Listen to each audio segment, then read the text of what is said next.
السلام علیکم ورحمۃ اللہ، میں ہوں فیصل اوان اور آپ دیکھ رہے ہیں گرینڈ ہیومینٹی چینل۔ آج ہمارے پاس جو شخصیت موجود ہیں ان کا نام ہے محمد فاروق، اور یہ موٹیویشنل اسپیکر بھی ہیں۔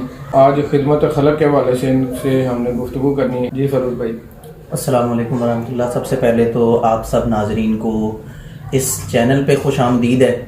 ہمارا یہ جو چینل ہے گرینڈ ہیومینٹی کے نام سے فیصل بھائی نے جو بنایا ہے، سب سے پہلے تو آپ اس کو لائک اور سبسکرائب کریں۔ اچھی کوشش کر رہے ہیں اور انسانیت کے لیے کوشش کر رہے ہیں۔ آج کل سب کچھ اویلیبل ہے دنیا کے اندر، ہر چیز موجود ہے، ہر چیز موجود ہے۔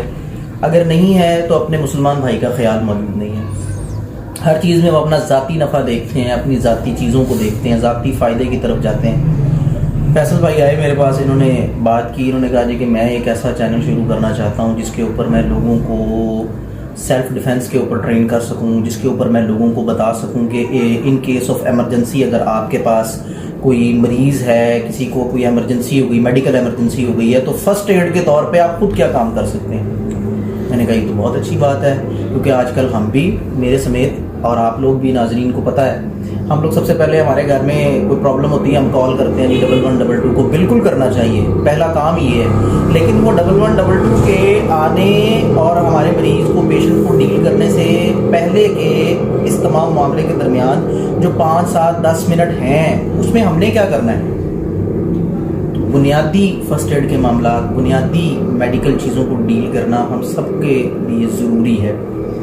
اور ویسے بھی آج کل آپ کو پتہ ہے سوشل میڈیا کا دور ہے، ہر چیز ایک کلک پہ، ایک ٹچ پہ آپ کے پاس مکمل طور پہ اویلیبل ہے۔ ہم سب کو اپنے متعلق، اپنے ارد گرد کے متعلق چیزوں کی انفارمیشن رکھنی چاہیے۔ اور اسلام میں تو ویسے بھی آپ کو معلوم ہے کہ علم کی بڑی اہمیت ہے، اور علم نالج کو کہتے ہیں۔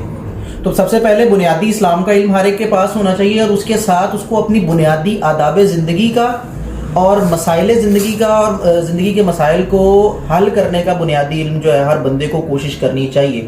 ہر ایک کے پاس، تقریباً ہر ایک کے پاس، چند ایک بالکل آٹے میں نمک کے برابر لوگوں کو چھوڑ کے سب کے پاس جو ہے وہ آج کل اینڈرائڈ اور دوسرے فون ہیں، موبائل فونز وغیرہ ہیں، جس کے اوپر آپ لوگوں کے پاس انٹرنیٹ موجود ہے۔ اس کے اوپر چلیں، جن کے پاس ہے وہ تو یہ کام کریں نا، وہ اپنا فائدہ کریں، اپنے مسلمان بھائی کا فائدہ کریں۔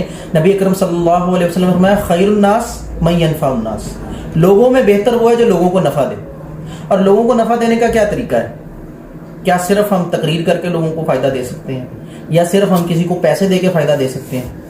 ہر قسم کا فائدہ دے سکتے ہیں۔ آپ کے پاس علم ہے، علم کی کوئی بات ہے، آپ نے کسی مسلمان کو بتا دی، وہ آپ کے لیے صدقہ جاریہ بن جائے گی، اس مسلمان کے لیے رہنمائی بن جائے گی، اور اللہ تعالیٰ آپ سے خوش ہو جائیں گے۔ تو ہم سب اسی لیے بیٹھے ہیں۔ تو یہ جو ایک فرسٹ ایڈ کے حوالے سے اور بنیادی سیلف ڈیفینس کے، خدا نہ خواستہ آپ کہیں جا رہے ہیں، آپ کو راستے میں کوئی اسٹریٹ سنیچر نے روک لیا ہے اور وہ گن پوائنٹ پہ آپ سے جو ہے وہ سنیچنگ شروع کر دی ہے، یا اسی طریقے سے کوئی اور آپ کو ایمرجنسی آ گئی ہے، تو اس میں آپ نے اپنے آپ کو کیسے ٹرین کرنا ہے کہ جو آپ کی، جسے ہم سکستھ سینس کہتے ہیں، یا جسے ہم کہتے ہیں کہ لاشعوری طور پہ کوئی چیز کلک کرتی ہے، وہ کیا ہونی چاہیے۔ عمومی طور پہ میں ایسا نہیں کہتا، ریفلیکس ایکشن کہہ لیں یا جو بھی کہہ لیں، وہ اللہ کی طرف سے قدرتی ہوتا ہے، لیکن بہرحال جب آپ کسی چیز کی تربیت لیتے ہیں، اس کے لیے کوشش کرتے ہیں، تو آپ کے جو لاشعوری طور پہ بھی ایکشنز ہوتے ہیں ان کے اندر فرق آتا ہے، اور اس کو میڈیکل سائنس بھی پروو کرتی ہے، اس کو باقی سب بھی پروو کرتے ہیں۔ تو میں اس چیز پہ بڑا خوش ہوں کہ انہوں نے اس چیز کے لیے کوشش کی ہے، اور اپنے مسلمان بھائیوں کے لیے یہ کام کیا ہے کہ ہم ان کو 2-4 بنیادی چیزوں کے بارے میں بتائیں۔ جیسے میں نے آپ کے سامنے پہلے ایک حدیث پڑھی ہے کہ خیر الناس من ینفع الناس، اسی طریقے سے نبی اکرم صلی اللہ علیہ وسلم جو کہ پوری کائنات کے لیے رہنما ہیں، اللہ تعالیٰ نے انہیں مبعوث فرمایا، اور آپ ہی کی برکتوں سے وہ ایک نعت کا ایک شعر کا ایک مصرع ہے، وہ دل پہ آ کے لگتا ہے نا۔ تو اس نے کہا کہ وہ جن کی برکتوں سے ابرو بارہ بستے عالم میں، تو وہی بات ہے۔ اللہ تعالیٰ ہمیں روز محشر نبی اکرم صلی اللہ علیہ وسلم کی شفاعت نصیب فرمائے۔ اور وہ جو ایک نعت ہے، وہ میری فیورٹ نعت ہے، اس کا وہ ایک شعر میں پڑھتا ہوں اس ویڈیو میں، اس سے انشاءاللہ برکت ہو جائے گی۔ تمنا مدتوں سے ہے جمال مصطفیٰ دیکھوں، امام الانبیاء دیکھوں، حبیب کبریا دیکھوں، وہ جن کے دم قدم سے صبح نے بھی روشنی پائی، منور کر دیا جس نے جہاں وہ رہنما دیکھوں۔ اللہ تعالیٰ ہمیں نبی اکرم صلی اللہ علیہ وسلم کی جنت میں قربت عطا فرمائے، اس سے بڑی اور کوئی چیز میرے علم میں تو نہیں ہے۔ تو نبی اکرم صلی اللہ علیہ وسلم نے تو جانوروں تک کے حقوق بتائے ہیں. اس سے اچھی تعلیمات کیا ہوگی کائنات میں؟ آپ دیکھیں جانور کے حقوق بتا دیے, جانور سے محبت کرنا بتا دی آپ نے, اس کے اوپر کتنا بوجھ ڈالنا ہے, کیا کرنا ہے. تو جہاں جانوروں کے حقوق بتائے جاتے ہوں, جہاں جانوروں کی خدمت, انہیں اچھا کھلانے کی ترغیب ہو, ان سے اچھا سلوک کرنے کی ترغیب ہو, ان پر ان کی ضرورت سے زیادہ بوجھ نہ ڈالنے کی ترغیب ہو, وہاں پھر انسانیت کی خدمت کی بھی ترغیب ہوگی, لوگوں کو علم دینے کی اور ان سے محبت کرنے کی بھی ترغیب ہوگی. یہ بہت بڑی بات ہے. اور اللہ تعالیٰ فیصل بھائی کو جزائے خیر دے, گرینڈ ہیومینٹی چینل جو انہوں نے شروع کیا ہے اس کے اندر ترقی دے, وہ لوگ اس کو دیکھیں اور لوگ اس سے فائدہ حاصل کریں.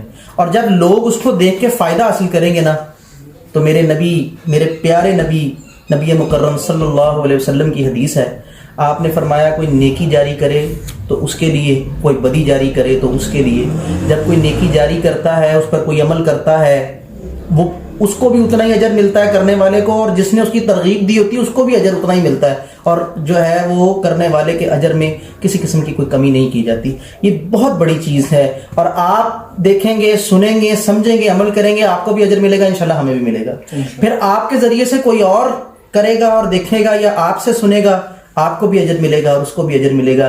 یہ ایک ایسی چیز ہے کہ جو چلتی ہے اور صدقہ جاریہ بنتی ہے. اور صدقہ جاریہ کے بارے میں تو ایک حدیث جس کا مفہوم مختصراً بیان کروں گا کہ کوئی ایک کھجور صدقہ کرتا ہے اور اللہ تعالیٰ اس کو پالتے ہیں پالتے ہیں پالتے ہیں, جیسے کوئی اونٹنی کے بچے کو پالتا ہے, اور وہ پہاڑوں کے پہاڑ بن جائیں گے, اور قیامت کے دن بندہ پریشان ہوگا کہ اتنی نیکیاں تو میں نے کی ہی نہیں ہیں. تو اللہ تعالیٰ بہت بڑھاتے ہیں اجر کو, بہت بڑھاتے ہیں, بس اس کے اندر نیت کا عمل دخل ہے. جیسے صحیح بخاری کی پہلی حدیث ہے انما الاعمال بالنیات, جو بھی آپ کے اعمال ہیں اس کا دار و مدار نیتوں پر ہے. نیت لوگوں کی خدمت ہونی چاہیے, نیت لوگوں سے محبت ہونی چاہیے. اور ہمارا جو میرا بنیادی پیغام ہے وہ ہم سب کے لیے یہی ہے, سب سے پہلے ہمارے لیے سب سے مکرم اللہ اور اس کے رسول صلی اللہ علیہ وسلم ہونے چاہیے. اس کے بعد ہمارے رشتہ دار, اہل و عیال, اور اہل و عیال کے ساتھ ساتھ ان سے پہلے بلکہ ہمارے والدین, اور یہ سب چیزوں کو ہم لے کے چلیں. قطع رحمی نہ کریں, کوئی روٹ گیا اس کو منا لیں, آگے رمضان بھی آنے والا ہے, اور اس میں روٹوں کو منائیں, اپنے برے اعمال کی توبہ استغفار کریں, اللہ بھی راضی ہو جائے اور لوگ بھی راضی ہو جائیں, اور برائی پہ لوگ راضی نہ ہوں, اچھائی پہ لوگ راضی ہو جائیں. جو لوگوں کا فائدہ کرتا ہے اللہ اس کا فائدہ کرتے ہیں. جس نے لوگوں کی مدد کی ہو, میں اپنا ذاتی مشاہدہ اگر آپ لوگوں سے شیئر کروں تو میں آپ کو بتاؤں گا کہ ایسا ممکن ہی نہیں ہے, میرا ایمان ہے انشاءاللہ تعالیٰ, جس نے کسی دوسرے کے ساتھ خیر کی ہے نا اللہ کی خاطر, میرے رب سے زیادہ اچھا بدلہ دینے والا کوئی نہیں ہے. ایسا پاسبل ہی نہیں ہے کہ اللہ تعالیٰ اس کو اس دنیا میں آخرت میں کوئی اجر نہ دے, اس کی مصیبتوں کو نہ ٹالیں, اس سے راضی نہ ہو جائیں. اور اگر اللہ راضی ہو جائیں, قیامت کے دن ہمیں نبی اکرم صلی اللہ علیہ وسلم کی شفاعت مل جائے, اور جو ہمارے ذاتی حقوق اللہ کے اندر جو ہماری کوتاہیاں ہو جاتی ہیں فرائض کے علاوہ, فرائض میں تو انشاءاللہ تعالیٰ ہم کوشش کرنی چاہیے کہ ہم انہیں پورا کریں, نوافل میں, چیزوں میں, یا فرائض میں بھی چھوٹی موٹی اگر کوتاہیاں ہو جاتی ہیں تو وہ خدمت انسانیت کے ذریعے, لوگوں کی مدد کے ذریعے وہ دعائیں جب لگتی ہیں نا, اللہ جانتا ہے. آپ یقین کیجئے ایسا زندگی میں بارہا ہوا کہ بڑی کوئی مشکل تھی, حل کی کوئی صورت نظر نہیں آتی تھی, اور ایک دم اچانک سے ایسا ہوا ہے کہ وہ چیز حل ہونی شروع ہوئی ہے, سمجھ نہیں آئی کہ یہ مسئلہ حل کیسے ہوگا. اور جب پڑھا, دیکھا, علماء سے اس چیز کو ڈسکس کیا, تو یہی سمجھ آیا کہ جب آپ لوگوں کی خدمت کبھی نہ کبھی کی ہوتی ہے تو کسی نہ کسی کی دعا آ کر لگ جاتی ہے. ہمارے عام یہاں پہ محاورہ معروف ہے نا کہ اگر کوئی ایکسیڈنٹ سے بچ جائے یا وہ ہو جائے تو کہتے ہیں کہ کوئی دعا آگے آ گئی, کوئی چنگی کرنی آگے آ گئی ہے. تو الحمدللہ یہ اس حوالے سے اس چینل پہ ہم لوگ بڑا اچھا کام کریں گے. یہ فیصل بھائی انشاءاللہ مجھے امید ہے, میں بھی گاہے بگاہے آپ کی خدمت میں حاضر ہوتا رہوں گا. ہماری ٹیم کا حصہ انشاءاللہ ہمارے ساتھ چلیں گے, ہم آپ کو ساتھ لے کے چلیں. اللہ تعالیٰ ہم سے کام لے اور پھر اس سے قبول کرے. اصل چیز یہ ہے, کتنے لوگ دیکھتے ہیں, کیا ہوتا ہے, کتنے سبسکرائبرز بنتے ہیں, یہ ایک محض دنیاوی چیز ہے. میں اس سے انکار نہیں کرتا, ان چیزوں کے ساتھ بھی چیزیں چلتی ہیں. میں ان لوگوں میں سے نہیں ہوں جو ریئلٹی کو چھوڑ کے نان ریئلسٹک ہو کے صرف ہوائی باتیں اور وہ سب کچھ کہیں اور پھر جو ہے نا اپنے لیے ان کے معاملات اور ہو جائیں. یہ بھی دنیاوی چیزیں ہیں, ان کے ساتھ ساتھ ہی سارے معاملات چلتے ہیں.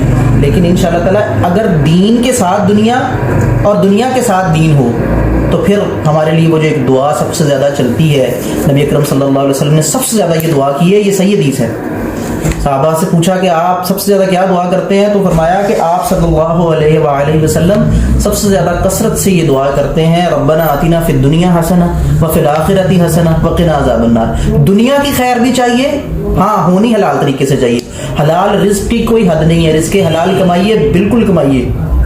نبی اکرم صلی اللہ علیہ وسلم فرماتے ہیں خیرکم خیرکم لأہلہ وانا خیرکم لأہلہ، تم میں سب سے بہتر وہ ہے جو اپنے اہل و عیال کے لیے بہتر ہے، پھر جو اپنی بیوی پر خرچ کرے وہ صدقہ ہے۔